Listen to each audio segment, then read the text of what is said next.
मैहर में मां शारदा धाम के बाद आस्था और श्रद्धा के सबसे बड़े केंद्रों में गिने जाने वाले ओयला आश्रम को लेकर एक बार फिर विवाद गहरा गया है। आश्रम में ब्रह्मलीन संत श्री 108 बम महादेव दास जी महाराज की प्रतिमा खंडित किए जाने के मामले को लेकर अब संत समाज की ओर से गंभीर सवाल उठाए जा रहे हैं। इस पूरे मामले में संत श्री 108 राम जी महाराज ने विशेष बातचीत में कहा कि प्रतिमा खंडित करने के मामले में जिन लोगों पर आरोप लगाए गए हैं उनकी निष्पक्ष और उच्च स्तरीय जांच कराई जानी चाहिए। उन्होंने कहा कि मंदिर परिसर में लगे सीसीटीवी कैमरों की फुटेज की गहन जांच होने पर दूध का दूध और पानी का पानी हो जाएगा तथा सच्चाई सामने आ जाएगी। यदि कोई भी व्यक्ति दोषी पाया जाता है तो उसके विरुद्ध कानून के अनुसार कड़ी कार्यवाही की जाए। नमस्कार, मैं कमल सिंह परिहार नेशन टीवी पर खास खबर दिखा रहा हूं आपको। मैं आया हूं पुरानी कुटी आश्रम उदासीन अखाड़े के प्रमुख है, ओयला आश्रम के प्रमुख जो संत थे स्वामी श्री 1008 स्वामी श्री नीलकंठ महाराज जी स्वामी जी का यह प्रथम स्थान है जहां उन्होंने तपस्या की, साधना की और यहां से सिद्धि प्राप्त की। हमारे सामने जो संत विराजमान हैं, मैं आपका परिचय कराना चाहता हूं कि स्वामी श्री 1008 नीलकंठ महाराज जी के प्रमुख प्रिय शिष्यों में से श्री रामदास जी महाराज राम जी महाराज जी हैं हमारे। और पुरानी कुटी में आज कई वर्षों से यहाँ पे पूजा साधना तपस्या करते हैं। महाराज जी के पास हम बहुत प्रमुख कारण से आए हैं। पूरा जो विवादित मामला जो ओयला आश्रम से जुड़ा हुआ बार बार सोशल मीडिया में ट्रेंड कर रहा है, खबरों में ट्रेंड कर रहा है और प्रशासनिक जांच की जहां तक बात आ गई है, जहां तक कि इतना बड़ा मामला हो गया है कि डिप्टी सीएम और मुख्यमंत्री तक बात पहुंच गई है पूरे सोशल मीडिया के माध्यम से। उस पूरी विवादित घटना पर हम महाराज जी से प्रमुख चीज़ें, कुछ जानकारियां लेने के लिए अपनी खबरों में हम आपको दिखाएंगे। महाराज जी प्रणाम है आपको। सबसे पहले आपका मैं स्वागत करता हूँ जी। महाराज जी, अब देखिए महाराज जी, सबसे प्रथम चीज़ ये पूछना चाहता हूँ, क्षमा चाहता हूँ कि कितने वर्ष हो गए लगभग आपको यहाँ पे पूजा साधना तपस्या करते हुए? देखिए, मैं सन 74 में आया था, 1974 में गुरु जी के पास में आया था जी। और रामपुर में गुरु महाराज जी मिले थे हमें जी। उस समय भैया डेरा राम जी का 12वां महारुद्र यज्ञ चल रहा था। जी हाँ। और महाराज जी रामपुर से आते थे तो ओयला आश्रम में रुकते थे जी। पहले ओयला आश्रम का गोविंद बाग, भैया ढेला राम जी मंदिर गोविंद बाग के नाम से जाना जाता था। जी हाँ। और वहाँ भैया ढेला राम जी के अलावा कोई मूर्ति नहीं थी, ना कोई मंदिर था। जी हाँ, एक छोटा सा शिवलिंग रखा रहता था कुएं के पास में जी। और उसी की फूल पत्ती चढ़ा के पूजा कर लेते थे। तो महाराज जी हमको प्रेम बहुत करते थे, मगर हमको जब हम आए तो हमको इतना बैराग था कि हमको समाज और ये व्यवस्था अच्छी नहीं लगती थी, तो हम एकांत ज़्यादा पसंद करते थे जी। तो मैंने गुरुजी से चर्चा किया कि गुरुजी पुरानी कुटी देखना है मेरे को। पुरानी कुटी सुना हूँ कि बहुत एकांत जगह में है जी, मुझे देखना है। तो गुरुजी ने बोला बस बेटा ठीक है, तुम्हारे लिए पुरानी कुटी ही सब कुछ आशीर्वाद देगी, आप वहाँ जाओ और रहो। यहाँ तक मना कि कहीं मत जाया करो, वहीं रहा करो। तो अब लड़कपन था, कभी कभी हम इधर उधर चले जाते थे। जी हाँ। और बाद में गुरुजी के समाधिस्थ होने के बाद में हम लोग ओयला इसलिए नहीं जाते थे कि ओयला में रहने वाले लोग जो है ना, हम लोगों से घृणा करते थे। अच्छा। तो जब घृणा करते तो हम क्यों जाएं? जी। कभी कभी साल में 1-2 बार जाते थे तो थोड़ा सा दर्शन करते थे और निकल आते थे, बाहर रुकते नहीं थे, बैठते थे नहीं थे। जी। बाद में बम जी महाराज का देहांत हुआ जब बॉम्बे में, जी हाँ। वहाँ से डेड बॉडी आई तो लोगों ने हमको कहा कि आपका रहना ज़रूरी है। हाँ हाँ। आप रहिए। तो हमने भी सोचा चलो जो पहले था हुआ जो हुआ, अब तो कम से कम मेल मिलाप करेंगे, बैठेंगे उठेंगे, सब ठीक है। तो डेड बॉडी आने के बाद में जब हम वहाँ गए तो हम तो चले गए, हमारे साथ में 2-4 साधु और थे। तो साधुओं को बाहर ही रोक लिया गया, बोले बैठो अभी बाद में दर्शन कराएंगे। और हम तो किसी की सुनते नहीं, हम तो चले गए अंदर, दर्शन वर्शन करके घूम घाम के चले आए। जी। अब जो बाहर बैठे थे तो उन संत बैठे थे वहाँ, रोमी घाई भी बैठे थे और श्रीकांत वगैरह इत्यादि सभी लोग बैठे थे। तो हमने कहा चलो हमारे साधु संत बैठे हैं तो हम भी बैठ लेते हैं। जी हाँ। हम भी बैठ गए। जब हम भी बैठ गए तो दो संत सुंदरदास और रामदास वहाँ से आए थे इलाहाबाद से। जी हाँ। उनको पता हम ही ने बताया था कि ऐसा ऐसा बात हो गई है, तो आप लोग आ जाओ, हम लोग को बात मानते नहीं, शायद आप लोगों की बात मान लें। जी। तो रामदास जी जो है तो एक अच्छे संत के शिष्य हैं, उनका बड़ा नाम है अखाड़े में। जी। उनको बाल योगी पूरनदास जी के नाम से जाना जाता है। जी। और उनकी अच्छी अखाड़े में पहुंच है, अखाड़े के लोग मानते भी हैं उनकी बात को। हाँ हाँ। तो हमने कहा आप लोग आओगे तो शायद है कि वातावरण पहले जो ख़राब था अब सुधर जाए। तो यहाँ तो पहले से ही प्लानिंग कुछ और बैठी थी करके।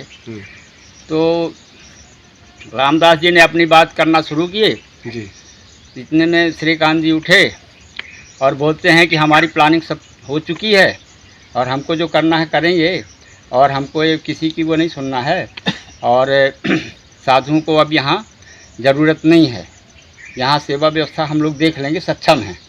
ये आपसे श्रीकांत चतुर्वेदी श्रीकांत जी हमसे नहीं, कम से कम 500 आदमी के बीच में बोल रहे थे। मैहर विधायक। हाँ, मैहर विधायक खड़े होके खूब बोल रहे थे। और फिर बाद में थोड़ी देर तक बोले और फिर बाद में उनके साथ में जितने लोग थे हल्ला मचाना शुरू कर दिया, भगाओ इनको, भगाओ भगाओ भगाओ साधुओं को, यहाँ ये सब कब्जा करने आए हैं। तो हम लोग चुप रह गए, यहाँ तक कि हम लोग अगर कुछ बोलते थोड़ा भी तो वो लगता है कि वो लोग मारते पीटते भी। भाई 500 लोग थे, हम लोग क्या करते 2-4 लोग।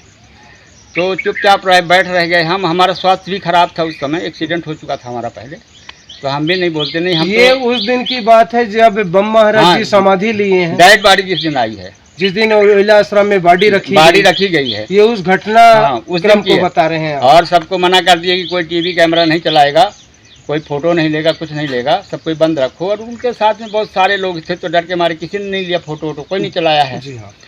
फिर हम चले आए तो फिर हम नहीं गए कि समाधि कब हुई है, क्या हुआ, क्योंकि जब उसी दिन हमको जवाब मिल गया कि साधुओं की ज़रूरत नहीं है तो हम चले आए, फिर हम नहीं गए। और अभी भी जाते हैं थोड़ा बहुत कि चलो अभी भी सुधार हो जाए, आश्रम में साधुओं का वो हो जाए, प्रवेश हो जाए, तो वातावरण दिन प्रतिदिन बिगड़ता ही जा रहा है। जी। तो अब क्या कहें, हम तो जंगल में रहते हैं और भजन करने के लिए ही आए थे, हम कोई माया संभालने के लिए तो आए नहीं थे। महाराज जी कितने वर्ष हो गए यहाँ पे तपस्या साधना करते नहीं, हुए? मैं बताया ना कि मैं सन 74 में आया हूँ, तब से मेरे को यहाँ सेवा पूजा दी गई और मैं यहाँ आता रहा जाता रहा। रामपुर भी रहा तो यहाँ आता जाता रहा, गणेश घाटी भी रहा तो आता जाता रहा, ओयला भी रहा तो आता जाता रहा। और मेरे से जितना बना मैंने फ्री सेवा किया आश्रम की। और बस जब देखा कि अब वातावरण सब कोई अपना अपना करके कर रहे हैं तो हम कहाँ झंझट में फंसेंगे इन लोगों के बीच में, इसलिए मैंने जाना आना बंद किया। राजनीतिक लोगों का हस्तक्षेप हुआ तो आपने फिर बंद मैंने कर दिया? कहा भाई अभी राजनीतिक लोग हैं, कुछ भी कर सकते हैं, तो मैं जाना आना बंद कर दिया। आपको हम महाराज जी का अभिमत सुना रहे थे नेशन टीवी के माध्यम से। श्री रामजी दास जी महाराज जी हैं हमारे साथ, जो स्वामी श्री 1008 नौस्वामी श्री नीलकंठ महाराज जी के प्रमुख अप्रिय शिष्यों में है। महाराज जी ने 1974 मतलब कहने का 1974 से यहाँ पे ये पूजा कर रहे हैं, तपस्या कर रहे हैं, सेवा कर रहे हैं, साधना कर रहे हैं। स्वामी जी के आदेश पर महाराज जी पन्नी ये छोटी कुटी आश्रम आते हैं। महाराज जी एक चीज़ पूछना चाहता हूँ, अपना ओइला आश्रम ये किस संप्रदाय, किस अखाड़े से संबंध रखता है? नहीं, ये तो हमारा स्वामी नीलकंठ जी महाराज उदासीन संप्रदाय के संत हैं।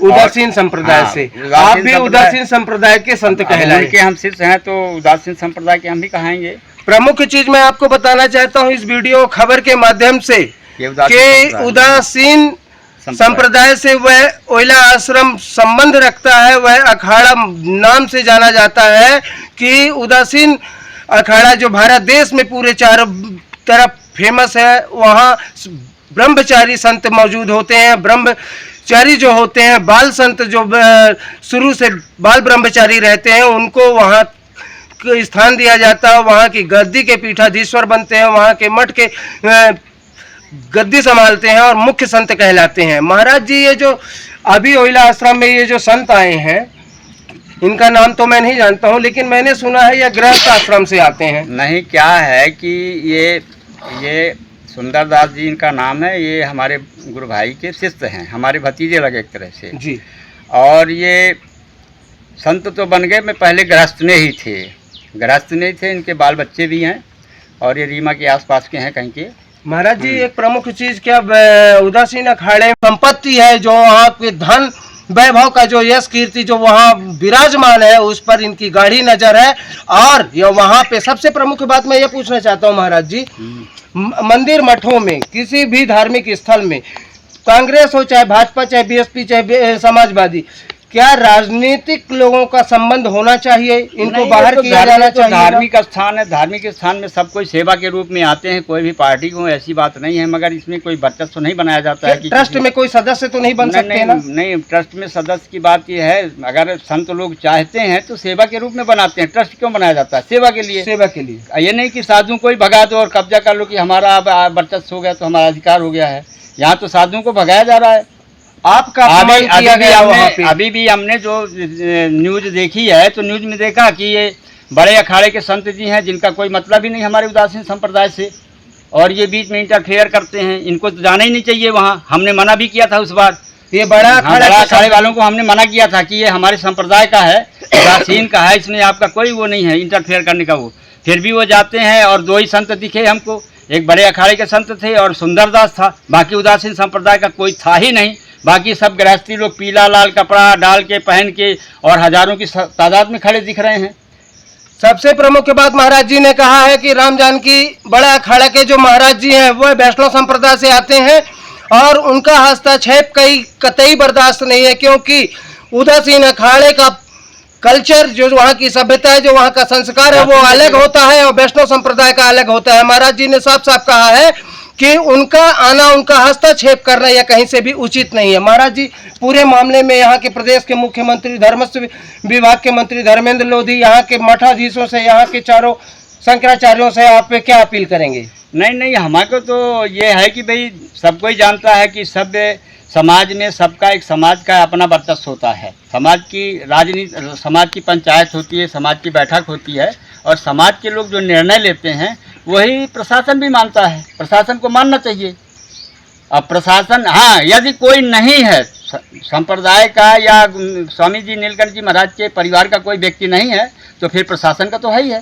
प्रशासन कुछ भी करे तो भी प्रशासन करेगा तो उसका निर्णय न्याय सही करेगा ना भाई, उसको विकास में लाएगा, ये नहीं कि हनन करने के लिए। अब पहले हमने देखा हमारे यहाँ आश्रम में कोई नौकर ऐसा नहीं रखा जाता था, जैसे कि अब बात सुनते हैं कि जितने नौकर हैं सब 15-15 हज़ार रुपये, वहाँ की संपत्ति गबन करने के 15-15 हज़ार रुपये तनख्वाह दी जा रही है।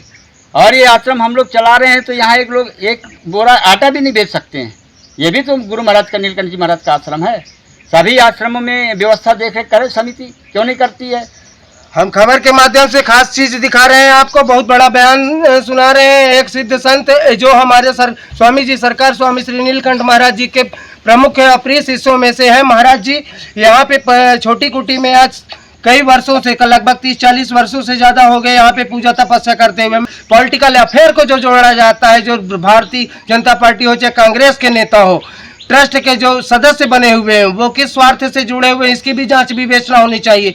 महाराज जी मैंने एक चीज़ सुना है कि जो हमारे इसके पहले जो बम महाराज जी थे जो ब्रह्मलीन हो गए, जो आज समाधि को प्राप्त हो गए हैं, मैंने ये चीज़ सुना था कि एक लड़का है ज्ञानेंद्र सिंह गोलू करके, उसको महाराज जी ने कोषाध्यक्ष बनाया था ट्रस्ट में, उसको भी निकालने की कुछ लोग साजिश कर रहे हैं। नहीं, मतलब ये है कि ट्रस्ट का मतलब होता है कि व्यक्ति गलत काम करता है तो निकालना जरूरी है जी, उसके कारण बताना पड़ता है। और एक आदमी नहीं निकाल सकता, सारे आदमी बैठ के प्रस्ताव करते हैं। ट्रस्ट का मतलब होता है पारदर्शिता होती है कि इसकी गलतियां बताई जाएं कि क्या क्या गलतियां हैं, किसमें क्या गलतियां हैं। अगर आरोप सिद्ध नहीं होता तो बाहर नहीं कर सकते ना। जब आरोप ही नहीं है कोई तो क्यों बाहर करेंगे? और पूज्य महाराज जी बम जी महाराज जी के चुने हुए लोग हैं और इसमें हमारे अखाड़े के संतों को भी सदस्यता मिली थी, सदस्य बनाया गया था, उनको भी निकाल दिया गया सबको। 3 सदस्य हमारे साधु थे, उनको भी निकाल दिया गया सबको। और साधु से मैंने पूछा कि आपको कैसे निकाला, तो बोले हमको पता ही नहीं कब सदस्य बने और कब निकाल दिए गए। महाराज जी इसके पीछे आप ये साजिश आखिर कर कौन रहा है क्या? नहीं, अब हमको क्या पता, हम तो जाते नहीं, हम तो यहाँ जंगल में रहते हैं और अब वहाँ लड़ने के लिए रोज जाएं क्या? महाराज जी आपके गुरु आश्रम का अगर सेवा का अवसर आपको दिया जाता है, वहाँ पे आपको वो राजगद्दी वो स्थान में अगर आपको ससम्मान आपको स्वीकार किया जाता है, तो क्या आप वहाँ की सेवा में? भाई देखिए, सेवा तो हम वैसे भी करते हैं, निस्वार्थ सेवा करते हैं। रामपुर में भी हमने कई साल निस्वार्थ सेवा किया, यहाँ भी। उदासीन अखाड़े के जो पीठाधीश्वर हैं और वो भी संज्ञान में ले सभी साधु संत। और मैं अपने नेशन टीवी के माध्यम से यह खबर को खास रूप से दिखा रहा हूँ। आप देखिए कि बिहार जंगल में हम आए हुए हैं। यहाँ पे महाराज जी की तपोस्थली है, छोटी कुटी बोली जाती है यहाँ, पुरानी कुटी पुराना स्थान। श्रवण कुमारी senior secondary school Chirhula Rewa, जहां इस समय चालू है फ्री एडमिशन। जल्दी आएं और अपने बच्चों के बेहतर भविष्य के लिए एडमिशन करवाएं। नर्सरी से 12वीं तक